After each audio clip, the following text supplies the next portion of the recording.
Bonjour, je suis Thomas Zinski, bienvenue dans cette vidéo dans la série des vidéos sur de l'examen au moyen de thérapie, partie 2, les exemples. Nous allons parler là de l'exemple d'une incapacité activement à étendre le genou. Si j'essaye de modéliser de façon simplissime comment on pourrait s'expliquer un déficit de mobilité active en extension sur une articulation, il faut que je réfléchisse que la mobilité va être le fruit des capacités de mouvement, des degrés de liberté passifs qui peuvent exister, mis en contrainte et mobilisés du coup par une force qui va mettre en contrainte les articulations et permettre le mouvement.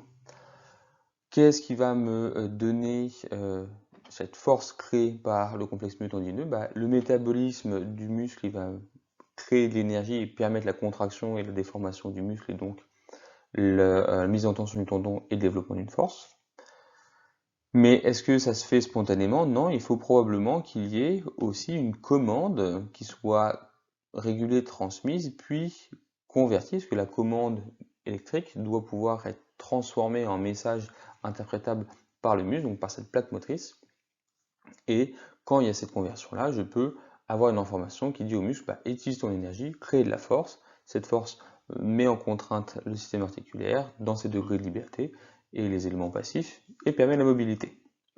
Cette mobilité-là va aussi provoquer une mise en tension des structures avoisinantes de la région qui est mobilisée et va créer un retour sensoriel. Ce retour sensoriel va être pris en compte au niveau médulaire, faire une régulation et affiner le mouvement. Donc, comment est-ce que je vais mettre en évidence, moi, potentiellement un déficit de mobilité active d'extension du genou? Premièrement, par l'observation. Je vais demander à la personne de bouger, je vais voir comment elle bouge. Par la mobilisation, avec la goniométrie, je vais apprécier son mouvement actif, le mesurer, puis je vais voir s'il y a un décalage entre l'actif et le passif, et si ce décalage est très important ou peu important, et puis comparer à l'autre côté. Puis je vais demander aussi des exercices, donc un test résisté, voir quelle est la force que peut développer la personne, dans un break test ou dans un différent type d'examen de la commande motrice. Et puis je peux, au besoin, palper, comme on retrouve dans les cotations type testing, on vient palper la contraction du muscle. Si nous mettons dans le cadre d'une lésion médulaire qui amène un déficit d'extension du genou, qu'est-ce qui serait perturbé? La lésion médulaire, on se souvient que c'est une déconnexion entre le cerveau et les nerfs périphériques, parce que la moelle qui fait la jonction entre les deux va être lésée. Donc l'information qui descend du cerveau va être coupée à un moment. Et il y aura un problème de régulation et de transmission de l'information.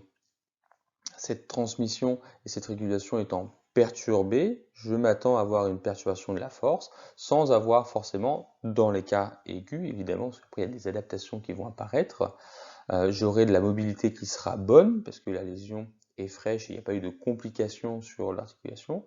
Mais par contre, le muscle ne va plus réagir à la commande parce qu'il ne recevra plus la commande. Donc, la commande existe, la personne peut imaginer et vouloir faire le geste, sauf que les transmissions sont altérées, il n'y a plus de transmission ou une transmission partielle, donc un déficit de force en unité active, alors que les composantes en aigu sont correctes.